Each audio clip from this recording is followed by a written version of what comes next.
नमस्कार, मैं हूं ब्रिज द्विवेदी। एग्रीमीटर में आप सभी का स्वागत है। आज के एग्रीमीटर में हम सोयाबीन के मार्केट पर चर्चा करेंगे। सोयाबीन पर विस्तार से बातचीत करने के लिए हमारे साथ जुड़े केडिया एडवाइजरी के डायरेक्टर अजय केडिया जी। अजय सर, बहुत बहुत स्वागत है आपका द बोनस में। बहुत बहुत धन्यवाद मुझे बुलाने के लिए। सर, आज हम लोग सोयाबीन पर बातचीत करेंगे इस शो में। इस साल अगर देखा जाए तो सोयाबीन का उत्पादन कम है। सर, मांग कैसी नजर आ रही है? देखिए, सोयाबीन में डेफिनेटली प्राइजेस के अंदर पिछले एक महीने में काफी अच्छी तेजी आई है।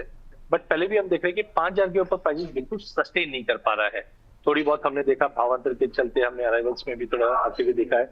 बट कहीं ना कहीं जो डोमेस्टिक डिमांड है वो एज ऑफ ज्यादा पिकअप नहीं कर पा रही है। बट ओवरऑल मुझे लगता है कि डिमांड और सप्लाई अब जाकर धीरे धीरे मैचअप हो रहा है, जिसका एक सपोर्ट मिलता हुआ दिखाई दिया है। अगर हम भाव की बात करें तो रिसेंटली हमने देखा ये 5,000 का एक साइकोलॉजिकल लेवल टच हो जाता है, बट वहां पे जाकर डिमांड में थोड़ा सा एक स्टैग्नेंसी है। जैसे हमने नवंबर दिसंबर में देखा, जब भाव करीबन 4546 रुपए था, तो मील की डिमांड, ऑयल इंडस्ट्री की डिमांड ये कंटिन्यू बनी हुई थी। तो मुझे लगता है स्टेबिलिटी अगर रहेगी प्राइजेस के अंदर तो डिमांड और इम्प्रूव होती हुई दिखाई देगी। बातचीत सर आगे बढ़ाते हैं, आवक पर नजर डालते हैं। मंडियों में अगर देखा जाए तो सोयाबीन की आवक में फिलहाल कमी है। सर, क्या लग रहा है आगे चलकर आवक में सुधार होगा? हाँ बिल्कुल, देखिए इम्पोर्टेंट कोई भी अराइवल के लिए सबसे पहले भाव इम्पोर्टेंट होता है। तो रिसेंटली हमने देखा कि जिस ढंग से भावांतर को लेकर एक उत्साहित बना था, उसका इम्पोर्टेंट बना हुआ है मार्केट में। जिस ढंग से हमने देखा अक्टूबर से लेकर जनवरी मिड तक भावांतर की जो अपडेट्स आए हैं, उससे प्राइजेस को एक थोड़ा बेनिफिट, अराइवल्स को बेनिफिट मिलता हुआ दिखाई दिया। लेकिन अभी भी अगर आप देखेंगे टोटल मिला के मेजरली एमपी देखते हैं, तो यहाँ पे हमने देखा कि मंथ ऑन मंथ में गिरावट दिखाई दी है, क्योंकि जिस ढंग से डिमांड थोड़ी सी सबड्यूड थी, उतना ही इम्पैक्ट पड़ता हुआ दिखाई दिया है। ओवरऑल मुझे लगता है भाव में भी इम्पोर्टेंट है। जैसे जैसे भाव अगर यहाँ पे टिके हुए रहते हैं तो अराइवल बढ़ता हुआ जरूर दिखाई देगा। सर, थोड़ा सा एक्सपोर्ट डिमांड पर भी नजर डाल लेते हैं। सोया मिल की एक्सपोर्ट डिमांड आगे कैसी रह सकती है, सब बताइए, क्योंकि नवंबर में तो एक्सपोर्ट बढ़ा है। हाँ बिल्कुल, देखिए एक्सपोर्ट में नवंबर में थोड़ा बहुत इंप्रूवमेंट दिखा है, बट ओवरऑल सोया मिल के जो एक्सपोर्ट है वहां पे हमने 6% YOY ड्रॉप होते हुए देखा है। तो ओवरऑल अगर हम एक्सपोर्ट टोटल करें तो 11.33 लाख टन रहा है 12 के मुकाबले प्रीवियस ईयर से।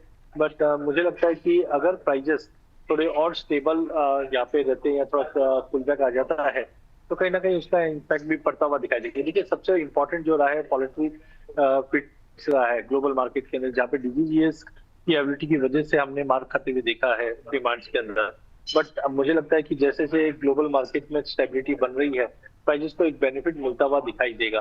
तो आई थिंक के फर्स्ट क्वार्टर जो कैलेंडर ईयर का है वहां पे थोड़ा बेनिफिट मिलता हुआ रहेगा। खास करके यूएस और चाइना के जो रिलेशंस है वो जैसे जैसे इम्प्रूव होंगे, ग्लोबल मार्केट में स्टेबिलिटी और डिमांड क्रिएट करता हुआ दिखाई देगा। सर, पिछले साल से अगर तुलना करें तो 1 दिसंबर को पोर्ट पर इंपोर्टेड सोया तेल का भाव कम रहा है। इसका बाजार पर क्या इम्पैक्ट पड़ेगा सर? देखिए तेल अगर हम ओवरऑल अगर पूरे एडिबल ऑयल कॉम्प्लेक्स की अगर बात करते हैं, तो उसके अंदर सबसे इम्पोर्टेंट रहा है एबिलिटी। जिस ढंग से हमने डोमेस्टिक मार्केट के अंदर देखा कि प्रोडक्शन जो है हमारे वो काफी शानदार रहे हैं, जिसकी वजह से भी हमने जो ट्रेडिशनल जो इम्पोर्ट सोर्स है उसमें इम्पैक्ट हुआ है। साथ में हम देख रहे हैं कि सनफ्लावर ऑयल जो ब्लैक सी एरिया से है वहां पे हमने इम्पोर्ट प्रोड्यूसर बढ़ते हुए देखा है। तो ओवरऑल मुझे लगता है कि डोमेस्टिक मार्केट पे यस Q1 जो रहेगा वो काफी इंपॉर्टेंट रहेगा, जहाँ पे हम देख पाएंगे कि ओवरऑल डिमांड इंप्रूव होते हुए दिखाई देगी, जिसका सपोर्ट हम प्राइसेस पे आते हुए देखेंगे। जिससे पाम के भाव में भी हम देख रहे हैं 4,000 से 4,100 के करीब भाव स्टेबल है और माना जा रहा है कि धीरे धीरे ये पॉजिटिव देगा, उसका भी इम्पैक्ट प्राइसेस पे पड़ेगा। बट ओवरऑल मुझे लगता है कि तेल के भाव में कहीं ना कहीं पॉजिटिविटी बनती हुई दिखाई देगी। सर, सोयाबीन के अगर प्राइजेस पर नजर डालें तो बीते कुछ दिनों से देखा जाए तो सोयाबीन की कीमतों में तेजी देखने को मिली है। क्या लग रहा है सर, क्या भाव आगे और बढ़ेगा? देखिए इंडिया का स्टॉक टू यूज रेशियो अगर मैं देखता हूं तो उसमें तो हमने ड्रॉप आते हुए देखा है, बट ग्लोबल मार्केट में सप्लाई काफी अच्छी रही है। साथ में अगर हम देखते हैं कि यूएस और चाइना के जो ट्रेड टेंशन है वो काफी हद तक कम हुए हैं, और उम्मीद है अगर ये कंटिन्यू रहता है तो उसका बेनिफिट प्राइजेस पे पड़ेगा। साथ में पाम ऑयल का फ्यूचर काफी इंपॉर्टेंट रहेगा, क्योंकि हम देख रहे हैं B45 से B50 का जो माइग्रेशन रहेगा, उसकी वजह से पाम ऑयल में अगर तेजी बनती है तो उसका एक इफेक्ट हम सोयाबीन और सोयाबीन तेल पे भी पड़ता हुआ दिखाई देगा। टाइमिंग मुझे लगता है कि पहला जो 3 महीना रहेगा, जनवरी फरवरी मार्च, ये काफी क्रूशियल है। प्राइजेस में कोई बड़ा फॉल बैक तो नहीं लगता, बट मुझे लगता है 4800 4850 एक स्ट्रॉन्ग सपोर्ट का काम करेगा। साइकोलॉजिकली अगर ये 5000 का लेवल बीट करता है तो मुझे लगता है 5250 से 5280 तक का लेवल हम मार्च तक देख पाएंगे। इन ऑल ये बोल सकते हैं एडिबल ऑयल कॉम्प्लेक्स या ऑयल सीड कॉम्प्लेक्स में अब तक जो गिरावट थी, कहीं ना कहीं अब मार्केट स्टेबल होता हुआ दिखाई दे रहा है और ट्रेंड धीरे धीरे पॉजिटिव जाएगा। एक साथ नहीं बढ़ेगा, but range amount to positive view रहेगा अगले 1.5-2 महीने का। सर अगर घरेलू मार्केट में देखा जाए सोयाबीन की सप्लाई और डिमांड की स्थिति पर नजर डालें तो 2026 में इसके भाव को लेकर आपका आउटलुक क्या है? देखिए, मुझे लगता है 2026 पूरे एडिबल ऑयल कॉम्प्लेक्स के लिए ठीक रहना चाहिए। मैं अच्छा ज्यादा इसलिए नहीं बोल रहा हूँ क्योंकि हमारी जो हम बोल सकते हैं जो इन्फ्लेशन है वो काफी हद तक स्टेबल होना स्टार्ट हो चुका है। और यहाँ से मुझे लगता है कि यहाँ इस बार भी क्रॉप साइज है, ऑयल सीड भी काफी ठीक ठाक ही रहनी है। तो प्राइसेस में डोंट एक्सपेक्ट कि बहुत ही बड़ा एक जंप आने वाला है या बहुत ही बड़ा फॉल आने वाला है। स्टेबल रहेगा। यहाँ पे इंपॉर्टेंट रहेगा सोया मिल के एक्सपोर्ट को लेकर।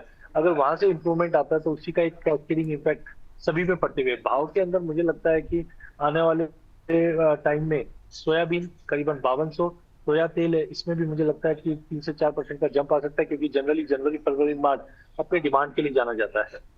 जी बिल्कुल, ये राय निकल कर आ रही है 2026 के प्राइस आउटलुक को लेकर। सर एक बार शॉर्ट आउटलुक भी देंगे, शॉर्ट टर्म आउटलुक प्राइसेस का। देखिए, मुझे लगता है कि 2026 जो रहेगा वो एग्रीकल्चर कमोडिटी के दाम रहेगा। जैसे 2025 में हमने बुलियन में एक बड़ा जंप देखा, मेटल्स में देखा है, 2026 एग्रीकल्चर का रहेगा।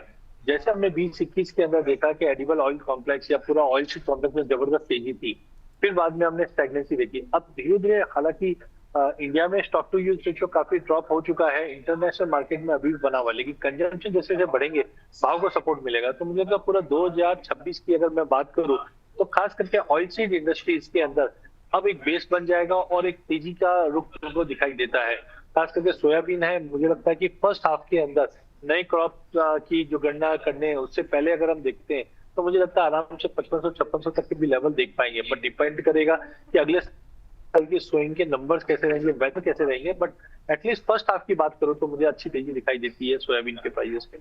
जी बिल्कुल, फर्स्ट हाफ में सर के अकॉर्डिंग अगर देखा जाए तो सोयाबीन की कीमतों में उछाल देखने को मिल सकता है, ये सर की राय है। सर डिस्क्लेमर क्या रहेगा आपकी ओर से? देखिए, आज हमने सोयाबीन की बात की, हालांकि ये फ्यूचर में ट्रेडेड नहीं है, लेकिन पहले था। मेरी कोई पोजीशन नहीं है पर्सनली फिजिकल में भी, और हमने डेरिवेटिव की जो बात करी है, लेकिन मेरे क्लाइंटों की हो सकती है। कभी भी कमोडिटी में जब निवेश करें तो उसमें जोखिम भी रहता है। इसके लिए आप सेबी रजिस्टर्ड फाइनेंशियल एडवाइजर सलाह लेके ही इसमें निवेश। जी सर, बहुत बहुत शुक्रिया सर समय देने के लिए और आज की चर्चा में जुड़ने के लिए बहुत बहुत धन्यवाद सर।